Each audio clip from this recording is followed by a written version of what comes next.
Hello guys, welcome to hit TV. నేను మీ నిహాల్. ప్రస్తుతం మనతో ఉన్నారు సీనియర్ పొలిటికల్ అనలిస్ట్ జగదేవ్ గారు. సార్ నమస్తే సార్. నమస్తే.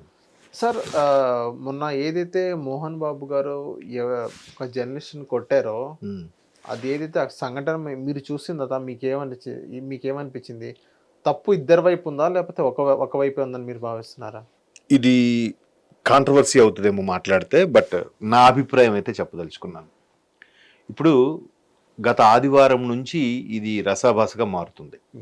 అంటే ఫస్ట్ మనోజ్ ఏదో లోపలికి వెళ్ళారని, తర్వాత మోహన్ బాబు గారు గట్టి కేకలేశారని, తర్వాత మనోజ్ని మోహన్ బాబు గారు అనుచరులు కొట్టారని, ఆయన తర్వాత కాలుకి ఏదో ఫ్రాక్చర్ అయిన హాస్పిటల్కి వెళ్ళారని, తర్వాత ఈయన మళ్ళీ జల్పల్లి హోమ్కి వెళ్ళి ఇష్యూ చేశాడని, ఏదో ఈ అంటే ప్రతిదానికి కొన్ని యాంగిల్స్ ఉంటాయి మనకి.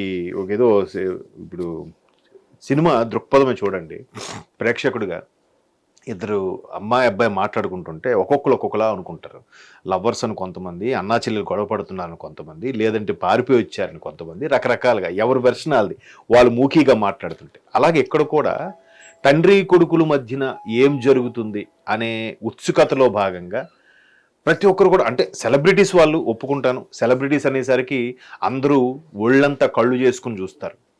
సో అక్కడ అది నడుస్తుంది, జరుగుతుంది. ఏమైందో తెలియదు. మనోజ్ గేట్లు తోసుకుంటూ ఆయన బౌన్సర్స్తో పాటు లోపలికి వెళ్ళారు. వెళ్తున్నప్పుడే వీళ్ళు కూడా, మన మీడియా అనుచరులు కూడా వెళ్ళారు లోపలికి. వెళ్ళిన తర్వాత మోహన్ బాబు గారు బయటకు వచ్చి ఏం చెప్పారు? బాబు, మీరు ఉన్నది లేనట్టుగా, లేనిది ఉన్నట్టుగా రాయడంలో సిద్ధహస్తులు, అంటే ఆ భావం వచ్చేలాగా అలా రాసే అవకాశం ఉంది, కాబట్టి దయచేసి వెళ్ళిపోండి, ఇది మా కుటుంబ వ్యవహారం అని చెప్పాడు ముందు ఆయన చేతులు జోడించి. వెళ్ళిపోతుంటే మధ్యలో, అంటే ఒక ఆయన మళ్ళీ వెనక్కి వచ్చి ముఖం మీద మైక్ పెట్టాడు. అంటే ఈ మధ్యకాలంలో ఎలా అయిపోయిందంటే పోటీ ప్రపంచం, తాపత్రయం అనమాట. మేమే ఇవ్వాలి, ఎక్స్క్లూజివ్గా మాదే, ఆ బయట ఆ విజువల్ మా దగ్గరే ఉంది, మా లోగో కనబడాలి, మేము అవసరమైతే బాత్రూంలో చనిపోతే బాత్రూంలో నిలబడి చేస్తాం, లేదంటే చంద్రమండలంలో చంద్రయాన్ వెళ్తే చంద్రయాన్ క్రియేట్ చేసుకొని చంద్రయాన్ మధ్యలో నిలబడి మేము మొత్తం రిపోర్టింగ్ చేస్తాం అనే స్థాయిలో వాళ్ళు ముందుకెళ్తున్న నేపథ్యంలో మేమే అందరికన్నా మా దగ్గరే ఉంది, ఆ విజువల్ మా దగ్గరే ఉంది, ఆ బయట అనే తాపత్రయంతో ముందుకెళ్ళేసరికి ఆయన ఆల్రెడీ వెళ్ళిందంటే అందరూ రిటర్న్ అవుతున్నారు కదా. ఆ పర్టికులర్ ఒక ఆయన మళ్ళీ ఎందుకు వెళ్ళాలి, ముఖం మీద పెట్టాలి? మీకు చిన్న ఎగ్జాంపుల్ చెప్తాను. పటాస్ అనే సినిమా మీరు చూసారో లేదో, కళ్యాణ్ రామ్ గారిని. అందులో లాస్ట్లో సార్ ఆ ఇన్సిడెంట్ ఎలా జరిగింది అని పోసాని కృష్ణమూర్తి గారిని ఒక్కొక్కరు మైకులతో ఎలాగంటే, అరే మీరు రౌడీలా లేదా జర్నలిస్ట్లా రా, ఇలా ముక్కు పర్ల కొట్టారేంట్రా అంటాడు ఆయన. అంటే అది అప్పటికే వ్యంగ్యం అయిపోయింది మీడియా అంటే, జనాల్లో ఒక రకమైన వెటకారం అయిపోయింది. ముందు అంటే మా ముందు తరాల వారు వింటే గౌరవం పొందినట్టుగా ఇప్పుడు తరం వాళ్ళు మేము గౌరవం పొందట్లేదని నా అభిప్రాయం. నేను చాలా ఫీల్ అవుతున్నాను. అవును. సో ఇప్పుడు మోహన్ బాబు గారికి కానివ్వండి, ఐ మీన్ పెద్ద పెద్ద సెలబ్రిటీస్ కానీ, రాజకీయవేత్తలు కానీ, సో వాళ్ళు ఏదైనా చిన్న ఇన్సిడెంట్ ఏదైనా బయట చేయాలన్నా కానీ మీడియా కావాలి, ఇంకోటి చేయాలన్నా కానీ మీడియా కావాలి.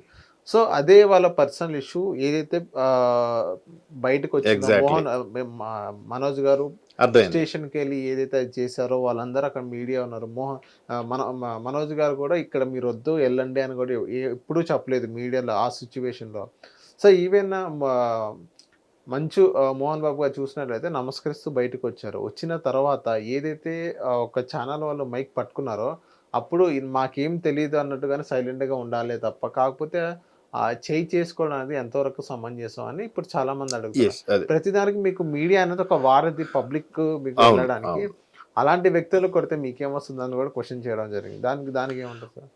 మంచి క్వశ్చన్. నేను మీరు అడుగుతారని ఎక్స్పెక్ట్ చేశాను. ఎందుకంటే ఇంతకు ముందే ఒక 2 days బ్యాక్ ఒక ఛానల్కి వెళ్ళినప్పుడు అక్కడ ఒక మీడియా మిత్రురాలు అడిగారు, మీరు ప్రతిదానికి మేము కావాలి వారధిగా, మీ విషయాలు, మీ సినిమా కానీ, మీ ఇంట్లో శుభకార్యం కానీ, అశుభకార్యం కానీ, ఏదైనా మిమ్మల్ని ఒక్కసారి ఇలా లేపాలంటే మేమే కావాలి, అలాంటిది మేము వచ్చి అడిగితే మా మీద ఇంత చులకన భావమా, తిరిగి కొడతారా అంటే మేమంటే లెక్కలేదా అన్నట్టుగా అడిగారు ఆవిడ. అయితే అక్కడ నేను అడిగాను, నేను ఇదే ధోరణిలో చెప్తే అయితే నేను ఒకటి చెప్పాను. ఒక వెర్షన్లో మోహన్ బాబు గారు అప్పటికే ఈ విషయం రోడ్డుకి ఎక్కిందని, కుటుంబ వ్యవహారం, కొంచెం డిప్రెషన్లోనో లేదంటే బాధలోనో చిరాక ఉంటుంది కదా, చిరాక టైంలో మనం ఫ్రెండ్గా మనం ఫోన్ చేస్తేనే ఎత్తరు. పదే పదిగా 3 సార్లు ఫోన్ చేసాం అనుకోండి, ఏయ్ తర్వాత మాట్లాడని పెట్టే అంటారు. ఏది ఒక ఫ్రెండ్కే. 4గోసారి చేస్తే ఏమవుతాడు, అరే నీ బుర్ర బుద్ధి లేదా, యూజ్లెస్ ఫిలో, నీకు ఎన్నిసార్లు చెప్పాలి, తిడతారు లేటర్. సో దగ్గరుండి కొట్టేవాళ్ళేమో, అంటే కొందరు నైజం.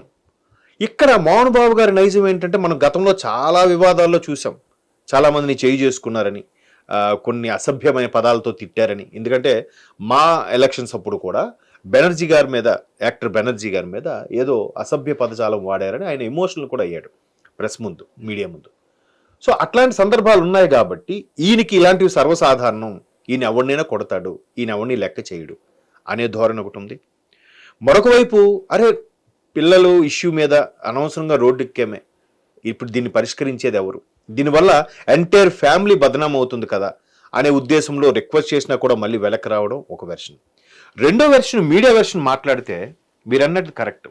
ఇప్పుడు అంతకుముందు ఏవో జరిగే ఇష్యూస్ జరిగినప్పుడు ప్రాంక్ అన్నారు. అది మీకు ఐడియా ఉందో లేదో, ఒక కొద్ది రోజుల క్రితం మనోజ్ గారు విష్ణు గారు ఏదో అవును బాహాబాహికి దిగారు అన్నట్టుగా ఒక ప్రాంక్ అన్నారు.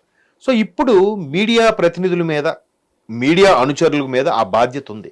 ఇది ఎందుకు, సెలబ్రిటీలుగా వీళ్ళు నిజంగా ప్రాంకా, జనాలను పిచ్చోలు చేస్తున్నారా, వెరిపప్పలు చేస్తున్నారా, నిజంగా వీళ్ళ ఇంట్లో ఇటువంటి సమస్య ఏమైనా జరుగుతుందా అనేది ప్రజలకి తెలియజెప్పే బాధ్యత వీళ్ళ మీద ఉంది. అండ్ మోర్ ఓవర్ ఎవరైతే వీడియో జర్నలిస్ట్ ఉన్నారో లేదంటే రిపోర్టర్ ఉన్నారో వీళ్ళందరూ కూడా ఏదైతే సుపీరియర్ టాస్క్ ఇస్తాడో ఖచ్చితంగా అది వాళ్ళకి చూపించాలి.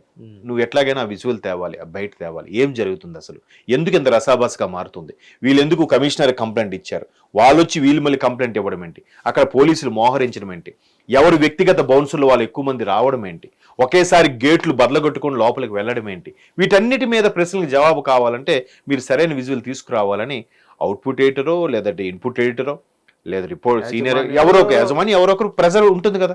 సో ఆ ప్రెజర్లో భాగంగా ఈయన ఆ డ్యూటీ చేయాలి కాబట్టి ఆ మిత్రుడు మరొకసారి వెనక్కి వెళ్ళి అడిగే ప్రయత్నం చేశాడు. సో ఇక్కడ ఈ వెర్షన్లో చూస్తే ఇంత తప్పు లేదు. అక్కడ ఆ వెర్షన్లో కుటుంబ పరంగా ఇబ్బందులు ఎదుర్కొంటున్న నేపథ్యంలో మరలా ఇలా వెళ్ళిపోండి అన్నా కూడా మరలా లోపలికి రావడం వల్ల ఈ ఇష్యూ జరిగింది. అవును. సో రెండు వెర్షన్స్ లో ఏది కరెక్ట్ అంటే ఏం చెప్తాం చెప్పండి?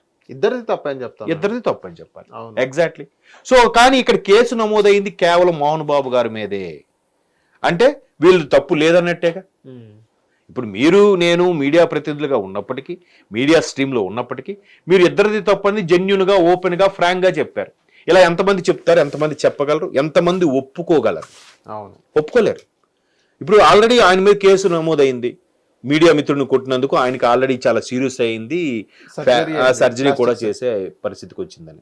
సో ఇప్పుడు నిన్న మోహన్ బాబు గారు వచ్చి ఏం చెప్తున్నారు, కొట్టడం మాట వాస్తవమే, ఇరిటేట్ అయ్యి నేను కొట్టాను కరెక్టే, కానీ నేను అసలు డిప్రెషన్ ఉంటే లోపలికి వస్తే నన్నేమైనా చేయడానికి ఎవరైనా బయట వాళ్ళు వచ్చారనే తలంపులో నేను ఉంటాను, ఆ పరంగా ఆ ఆలోచనలో ఆ ఆవేశంలో కొట్టాను అని అంటున్నారు. సార్ ఇక్కడ మనం చూసుకున్నట్లయితే కొట్టాను అని తప్పు ఒప్పుకున్న మోహన్ బాబు గారు ఎందుకు క్షమాపణ చెప్పలేదు అంటారు? ఎందుకు క్షమాపణ చెప్పలేదు అంటే అదే చెప్తాడు నిన్న, దాని గురించి అదే చెప్పాడు ఆయన. నన్నేమైనా చేస్తారన్న భయంతో, లేదంటే మీడియా ముసుగులో వేరే వాళ్ళు ఎవరైనా వచ్చి నా మీద దాడి చేస్తారన్న భయంతో పోలీసులు సిబ్బంది ఉన్నారు, బౌన్సర్స్ ఉన్నారు, అంతమంది ఉన్నాక ఆయన ఏం చేస్తారు సార్? అక్కడ చెప్పలేమండి. అంటే ఆ వెర్షన్ లో ఆలోచిస్తే చాలా జరిగే, పెద్ద పెద్ద సెక్యూరిటీ ఉన్నప్పుడే ప్రధానమంత్రులనే చంపేశారు, అది పెద్ద సమస్య కాదు కానీ. సో అంటే ఇది కూడా ఒక విధంగా కప్పిపుచ్చుకునే ప్రయత్నంగానే ఉందని మీడియా మిత్రుల కథనం అయి ఉండొచ్చు. అంటే ఎందుకంటే దాని మీద మనోజ్ క్షమాపణ చెప్పారు, విష్ణు క్షమాపణ చెప్పారు. నాన్నగారు ఆ విధంగా ప్రవర్తించడం ఏదో ఆవేశంలో చేసేసారు, నేను అతని తరపున నేను సారీ చెప్తున్నాను కూడా చెప్పారు, మనోజ్ కూడా చెప్పారు, విష్ణు గారు కూడా వాళ్ళ ఫ్యామిలీతో టచ్ లో ఉన్నారని అన్నారు. ఖచ్చితంగా టచ్ లో ఉన్నారు, ఆదుకుంటున్నాను, నేను ఏం ప్రాబ్లం అసలు ఎక్కడ జరిగింది ఏంటనేది తెలియజెప్తాను మీకు, చూస్తాను కూడా అన్నారు. కానీ ఇది కుటుంబ వ్యవహారం కాబట్టి ప్రతి ఇంట్లో ఉండేవే. కాకపోతే జనాలకి ఎలా ఉంటుందంటే వాళ్ళ సొంత విషయం వచ్చేసరికి ద్రాక్షరసం, పక్కోడ విషయం వచ్చేసరికి పాదరసం లాగా యాక్టివ్గా వెళ్తారు. సెలబ్రిటీలు అనేసరికి కొద్దిగా యాంగ్జైటీ ఉంటుంది మనకు కూడా. ఇట్లా ఇవి అన్నీ చినికి గాలివాన అవడం వల్ల ఎవరికి నష్టం అయ్యా అని అంటే మొత్తం వ్యవస్థకు మీద కూడా కొంతమందికి నమ్మకం పోతుందని నా అభిప్రాయం. ఎట్లా అంటే మనోజ్ తప్పట, మనోజ్దే తప్పంట కదా, లేదు మోహన్ బాబు గారిదే తప్పంట కదా, లేదు ఇద్దరిదే కాదు విష్ణుదే తప్పంట కదా, అంటే ఇక్కడ మనం ఇట్లాంటి వార్తలు చూసుకున్నట్లయితే వస్తున్నాయి తప్ప. విష్ణు గారు మోహన్ బాబు గారిని గ్రిప్ లో పెట్టుకున్నారు. విష్ణు గారు ఏది చెప్తే అది మోహన్ బాబు గారు వినే పరిస్థితి ఉంది అని బయట వినిపిస్తున్న టాక్. ఒక విష్ణు కాదండి, మోహన్ బాబు గారి కాలేజ్ వ్యవహారాలని చూసుకునే కరస్పాండెంటో ఏదో ఆయన డిజిగ్నేషన్ తెలియదు కానీ విష్ణు చూస్తున్నారు. ఇంకో కరస్పాండెంట్ ఆయన ఎవరో ఉన్నారంట, ఆయన పేరు వినయ్ పరమేశ్వర్ ఏదో. ఆయన ఎంత చెప్తే అంతే మోహన్ బాబు గారికి, ఆయన ఎంత చెప్తే అంతే విష్ణు గారికి. ఆయన వినయ్ అనే అతను కంప్లీట్ గా వీళ్ళిద్దరిని మార్చేశారు, నాకు అన్యాయం చేశారు అనేది మనోజ్ యొక్క ఆరోపణ. అంటే గతంలో ఫీజు రీఎంబర్స్మెంట్ సంబంధించి పిల్లలకు కొంత అన్యాయం జరిగిందని పిల్లల దగ్గర ఫీజులు గుంజుకునే ప్రయత్నం చేశారు, ఈయన సరైన వ్యక్తి కాదు అనేది మనోజు ఇంతకుముందు లేవనెత్తారట ఈ అంశం. బట్ మోహన్ బాబు గారు దాన్ని పట్టించుకోలేదు, లేదు ఆయన ఉంటేనే కరెక్ట్ అని.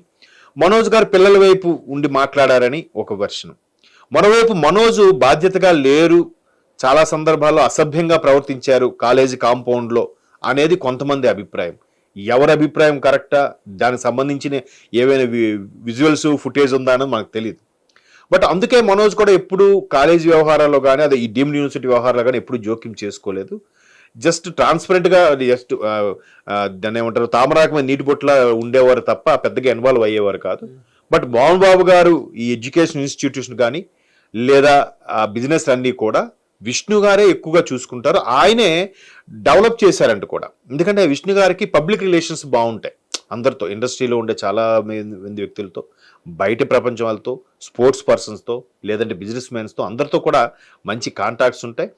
సో ఇప్పుడు ఆయన ఎక్కువగా దుబాయ్ వెళ్ళి వస్తున్నారు, దుబాయ్లో కూడా ఒక ఎడ్యుకేషన్ ఇన్స్టిట్యూట్ స్టార్ట్ చేయాలనో లేదా బిజినెస్ స్టార్ట్ చేయాలనో ఆలోచనలు ఉన్నారు. సో ఆయన ఆ పనిగా బిజీగా తిరుగుతున్నారు అన్నట్టు కూడా కొన్ని వార్తలు ఉన్నాయి. బట్ మొత్తం మీద విష్ణు అనే వ్యక్తి ఇండస్ట్రీలో చాలా మందికి ఆప్తులు, ఎక్కువగా అందరితో క్లోజ్గా ఉండే మనిషి. బట్ మనోజ్ అంతగా పట్టించుకోరు.